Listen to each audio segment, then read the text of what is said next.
நாம் சிறுவயதிலிருந்தே ராமாயணத்தை கேட்டோம், பார்த்தோம்.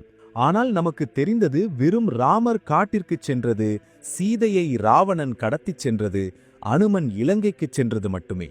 ஆனால் இந்த கதையில் யாருக்கும் தெரியாத ஒரு உலக வரைபடம் இருப்பதாக உங்களுக்கு தெரியுமா? ஆயிரக்கணக்கான ஆண்டுகளுக்கு முன்பு நவீன தொழில்நுட்பமோ கூகுள் மேப்ஸோ விண்வெளியில் செயற்கைக்கோள்களோ இல்லாத அந்த காலத்தில் கிஷ்கிந்தையின் அரசனான சுக்ரீவன் உலகின் 4 மூலைகளைப் பற்றி இவ்வளவு துல்லியமான தகவல்களை தன் படைக்கு எவ்வாறு வழங்க முடிந்தது என்பது இன்றும் அறிவியலுக்கு எட்டாத ஒரு பெரும் மர்மமாகவே உள்ளது. சீதையின் தடத்திற்காக வானரப்படையை அனுப்பும்போது சுக்ரீவன் இந்தியாவை பற்றி மட்டுமல்ல, ஆஸ்திரேலியாவின் காடுகள், அண்டார்டிகாவின் பனி உறைந்த கண்டங்கள், அமெரிக்காவின் பெரு நாட்டில் உள்ள விசித்திரமான அடையாளங்கள் மற்றும் வடதுருவத்தில் தெரியும் அரோரா பொரியாலிஸ் போன்ற வானியல் அதிசயங்களைப் பற்றி அங்குலம் அங்குலமாக விவரிப்பதை பார்க்கும்போது நம் முன்னோர்களின் ஞானத்தின் முன் இன்றைய நவீன அறிவியல் மிகவும் சிறியதாக தெரிகிறது. அந்த காலத்திலேயே அவர்கள் கடல்களை கடந்து பிற கண்டங்களுக்கு எப்படி செல்ல முடிந்தது? சுக்ரீவன் கூறிய அந்த பொன் திரிசூல அடையாளம் இன்றும் பெரு நாட்டின் கடற்கரையில் எப்படி உயிருடன் உள்ளது? அண்டார்டிகாவின் பனிக்கு அடியில் மறைந்திருக்கும் ரகசியங்கள் சுக்ரீவனுக்கு எப்படி தெரிந்தன? 14,000 ஆண்டுகளுக்கு முந்தைய இந்த புவியியல் சான்றுகள் ராமாயணம் வெறும் புராணம் அல்ல, அது ஒரு உலக வரலாறு என்பதை நிரூபிக்கின்றனவா? இந்த கேள்விகள் அனைத்திற்கும் விடை தேடி வரலாற்றை புதிய கோணத்தில் பார்க்கப் போகிறோம். ராமாயணம் எப்போது நடந்தது? ராமாயணம் எப்போது நடந்தது என்ற கேள்வியில் பல தசாப்தங்களாக பல வாதங்கள் நடந்து வருகின்றன. பல வரலாற்றாசிரியர்கள் இதை கிமு 500 அல்லது 2500 ஆண்டுகளுக்கு முந்தைய கதையாக தள்ளிவிடுகிறார்கள். ஆனால் நவீன அறிவியலும் வானவியலும் கூறும் உண்மைகளை கேட்டால் எவரும் வியக்கத்தான் வேண்டும். நீலேஷ் ஓக் போன்ற புகழ்பெற்ற ஆராய்ச்சியாளர்கள் வால்மீகி ராமாயணத்தில் உள்ள ஸ்லோகங்களை ஆழ்ந்து ஆய்வு செய்தபோது அவற்றில் கிரகங்களின் இயக்கங்கள், நட்சத்திரங்களின் நிலைகள் மற்றும் கிரகணங்கள் பற்றி 600க்கும் மேற்பட்ட துல்லியமான சான்றுகள் கிடைத்தன. இந்த விவரங்கள் அனைத்தையும் மிகவும் சக்தி வாய்ந்த நவீன வானியல் மென்பொருளில் பதிவு செய்து ஆய்வு செய்தபோது வரலாற்றின் போக்கையே மாற்றும் ஒரு அற்புதமான தேதி வெளிப்பட்டது. அதுவே கிமு 12209, அதாவது இன்றிலிருந்து சரியாக 14,000 ஆண்டுகளுக்கு முன்பு. இந்த காலம் எவ்வளவு பழமையானது என்றால், அப்போது உலகம் பெருமைப்படும் எகிப்து பிரமிடுகள் கிடையாது, மெசபட்டாமியா நாகரிகத்தின் சுவடுகள் கிடையாது, நமக்கு தெரிந்த எந்த எழுத்து வரலாறும் கூட ஆரம்பிக்கவில்லை. அந்த நேரத்தில் பூமி லேட் ஐஸ் ஏஜ், அதாவது இறுதி பனியுகம் என்ற நிலையில் இருந்தது. இதனால் பூமியின் புவியியல் தோற்றம் நாம் இப்போது பார்ப்பதற்கு முற்றிலும் மாறுபட்டிருந்தது. கடல் மட்டங்கள் இப்போதுள்ளதை விட சுமார் 400 அடிகள் கீழே இருந்ததால் தற்போது கடலில் மூழ்கிப்போன பல நிலப்பகுதிகள் அப்போது விரிவான சமவெளிகளாக, நாடுகளை இணைக்கும் நிலப்பாலங்களாக இருந்தன. உதாரணமாக, இந்தியாவிற்கும் இலங்கைக்கும் இடையிலான ராமசேது அப்போது முழுவதும் நீருக்கு மேலே இருந்தது என்றும், அதேபோல் தென்கிழக்கு ஆசிய நாடுகள் அனைத்தும் ஒரே பெரிய கண்டமாக இருந்தன என்றும் அறிவியல் நிரூபிக்கிறது. வால்மீகி முனிவர் தன் ஸ்லோகங்களில் வர்ணித்த புஷ்ய நட்சத்திரத்தில் குளிர்கால சங்கிராந்தி, அதாவது சிறிய பகல் நீண்ட இரவு நிகழ்வது என்பது அந்த 14,000 ஆண்டுகளுக்கு முன்பு மட்டுமே சாத்தியமாகும். ஏனெனில் பூமி தன் அச்சில் சுழலும் முறையில் ஏற்படும் மாற்றங்களால் நட்சத்திர நிலைகள் மாறிக்கொண்டே இருக்கும். இந்த டேட்டிங் என்பது வெறும் கற்பனை அல்ல, இது அளவிடக்கூடியதும் நிரூபிக்கக்கூடியதுமான அறிவியல் உண்மை. அதனால்தான் சுக்ரீவன் வர்ணித்த அந்த உலக வரைபடம் அப்போது மூழ்காத நிலப்பகுதிகளை இவ்வளவு துல்லியமாக விவரிக்க முடிந்தது. இதை கேட்கும்போது நமக்கு முதுகெலும்பில் நடுக்கம் ஏற்படாமல் இருக்காது. கிழக்கு திசை பயணம், பெருவில் அந்த விசித்திர அடையாளம். சீதையின் தடத்திற்காக சுக்ரீவன் தன் வானரப்படையை கிழக்கு திசையில் அனுப்பும்போது அவர் கொடுத்த கட்டளைகளை கேட்டால் நமக்கு பிரமிப்பு ஏற்படுவது உறுதி. ஏனெனில் அவர் இந்தியாவை கடந்த பிறகு வரும் கடல்களை பற்றி மட்டுமல்ல, ஆயிரக்கணக்கான மைல்கள் தொலைவில் உள்ள பசிபிக் பெருங்கடல் மற்றும் அப்பால் உள்ள அமெரிக்க கண்டம் பற்றியும் தெளிவான துப்புகளை கொடுத்துள்ளார். சுக்ரீவன் முதலில் கடலில் வெள்ளியும் தங்கமும் கிடைக்கும் தீவுகளை கடந்து செல்ல வேண்டும் என்று கூறுகிறார். இவற்றை இன்றைய ஆராய்ச்சியாளர்கள் இந்தோனேஷியா மற்றும் தென்கிழக்காசியாவில் கனிம வளம் நிறைந்த தீவுகளாக அடையாளம் காட்டுகிறார்கள். ஆனால் உண்மையான மர்மம் எங்கே தொடங்குகிறது என்றால், கிழக்கு திசையின் கடைசி எல்லையில் உதயகிரி மலையின் மீது கடற்கரையை ஒட்டி ஒரு பெரிய பொன் திரிசூல அடையாளம் இருக்கும் என்று அவர் வர்ணித்துள்ளார். ஆச்சரியப்படும் விதமாக இன்றைய தென் அமெரிக்காவின் பெரு நாட்டில் பிஸ்கோ விரிகுடா கடற்கரையில் ஒரு மலையின் மீது கேண்டலப்ரா ஆஃப் தி ஆண்டீஸ் எனப்படும் 600 அடி உயரமுள்ள பெரும் அடையாளம் கடலை நோக்கி பார்ப்பது போல் செதுக்கப்பட்டுள்ளது. இது சுமார் 12 மைல்கள் தொலைவில் இருந்தும் தெளிவாக தெரியும். நவீன தொல்லியல் விஞ்ஞானிகளும் இதை யார், ஏன், எப்படி செதுக்கினார்கள் என்பதை இன்றும் உறுதிப்படுத்த முடியவில்லை. ஆனால் வால்மீகி ராமாயணத்தில் சுக்ரீவன் இதை கிழக்கு திசைக்கான எல்லை அடையாளமாக முன்பே குறிப்பிட்டிருப்பதை பார்க்கும்போது 14,000 ஆண்டுகளுக்கு முன்பே வானரப்படை அமெரிக்கா கண்டம் வரை பயணம் செய்திருக்கிறது என்பது தெளிவாக தெரிகிறது. தெற்கு திசைக்கு செல்லும் படைக்கு சுக்ரீவன் கொடுத்த எச்சரிக்கைகள் இன்னும் பயங்கரமானவை. இந்து பெருங்கடலை கடந்து முன்னேறினால் ஒரு குறிப்பிட்ட இடத்தில் வெளிச்சமில்லாத உறைந்த குளிரால் நிறைந்த மிகவும் ஆபத்தான இருண்ட பகுதி வரும் என்றும், அங்கு உயிரினங்கள் எதுவும் வாழவில்லை என்றும், அதை யமபுரி என்று அழைப்பதாகவும் அவர் எச்சரித்தார். இன்றைய நவீன வரைபடங்களில் இதைத்தான் நாம் அண்டார்டிகா கண்டம் என்று அழைக்கிறோம். ஆனால் ஆச்சரியப்படும் விஷயம் என்னவென்றால் 18வது நூற்றாண்டைச் சேர்ந்த பிரி ரைஸ் போன்ற பழங்கால வரைபடங்களில் அண்டார்டிகா பனி இல்லாமல் பசுமையான காடுகளுடன் காட்டப்பட்டுள்ளது. இது சுக்ரீவன் கூறிய 14,000 ஆண்டுகளுக்கு முந்தைய புவியியல் நிலையுடன், அதாவது பனியுகம் முடியும் காலத்துடன் வியத்தகு முறையில் பொருந்துகிறது.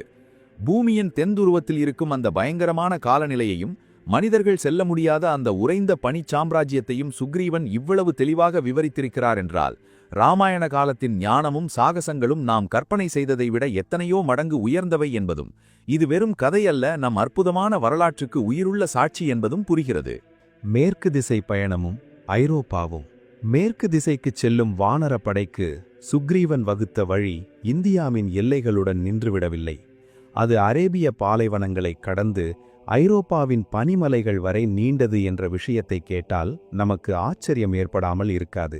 சுக்ரீவன் தன் படைக்கு ராஜஸ்தானின் பாலைவன பகுதிகள், ஆப்கானிஸ்தானின் காற்று மலைகளை கடந்து ஈரான் பீடபூமியை அடைய வேண்டுமென்றும், அங்கு சுலைமான் மலைத்தொடர்களை கடந்த பிறகு ஒரு அற்புதமான நகரம் தென்படும் என்றும் கூறுகிறார்.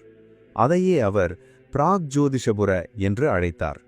இன்றைய வரலாற்றாசிரியர்களும் புவியியல் விஞ்ஞானிகளும் அந்த விளக்கங்களின் அடிப்படையில் அது மெசபொட்டேமிய பகுதியில் உள்ள பழமையான பாக்தாத் நகரமாக இருக்கலாம் என்று உறுதியாக நம்புகிறார்கள்.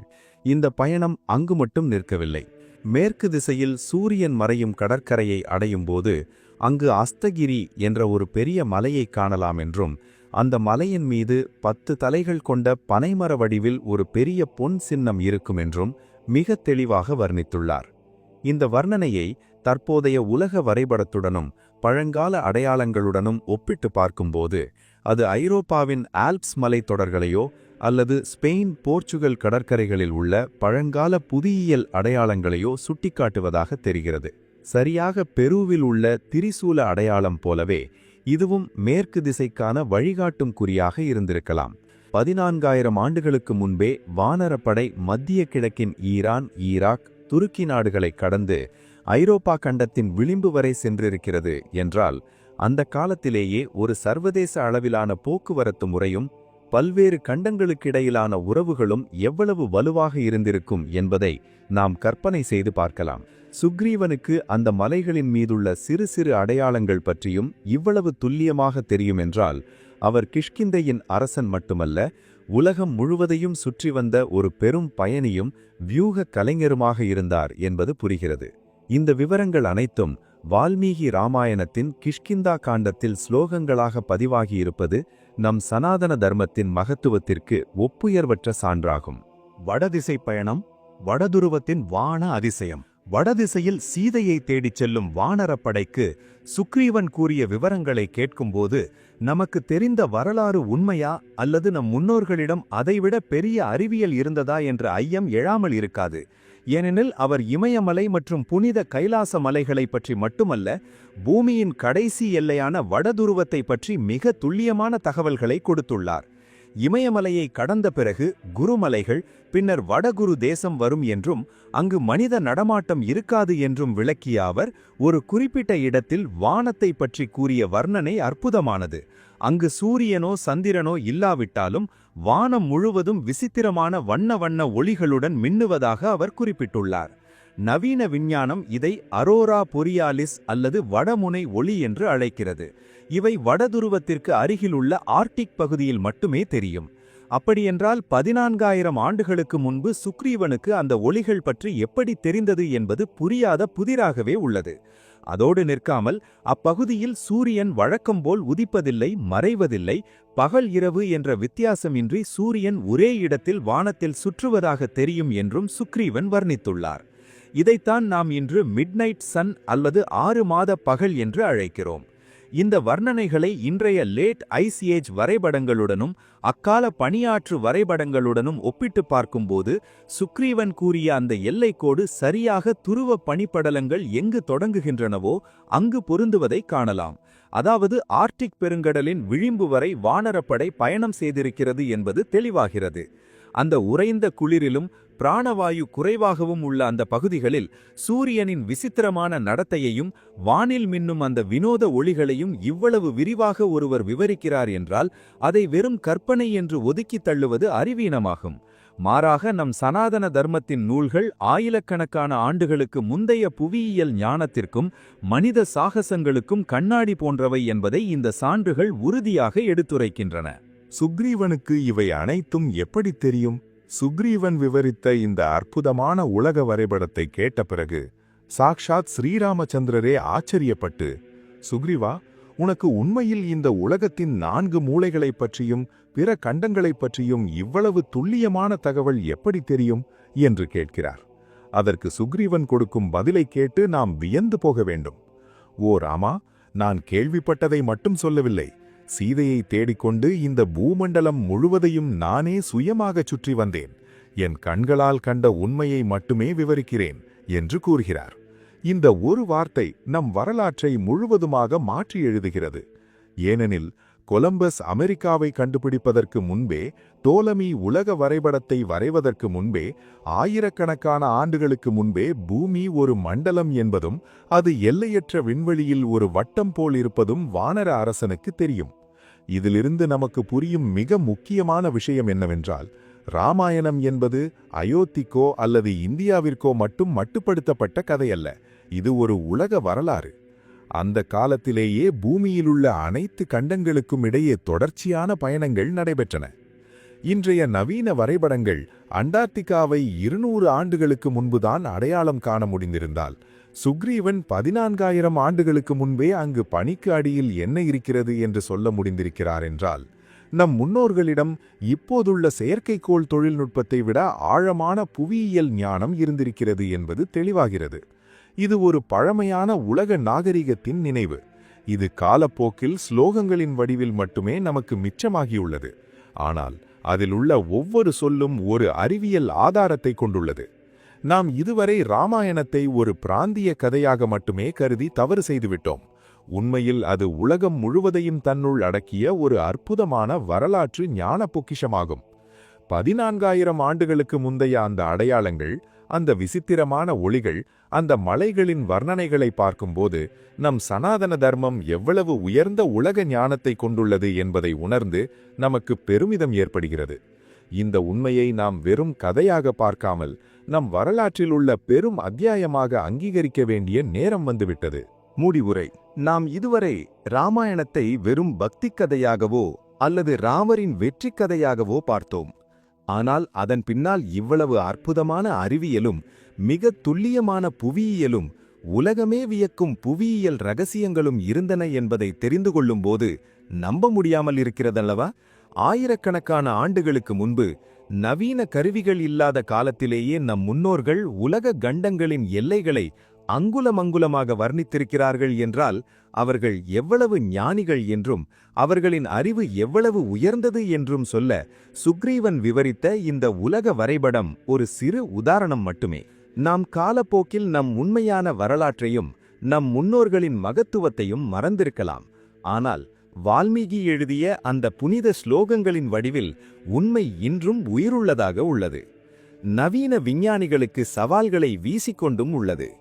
இன்று நாம் விவாதித்த பெருவில் உள்ள அந்த விசித்திரமான திரிசூல அடையாளம், அண்டார்டிகாவில் உள்ள அந்த இருண்ட பகுதிகள் மற்றும் வடதுருவத்தில் உள்ள வான அதிசயங்கள் அனைத்தும் ராமாயணம் ஒரு பகுதிக்கு மட்டுப்படுத்தப்பட்டது அல்ல, அது உலகம் முழுவதையும் சார்ந்த ஒரு பெரும் உலக வரலாறு என்பதை உறுதியாக நிரூபிக்கின்றன.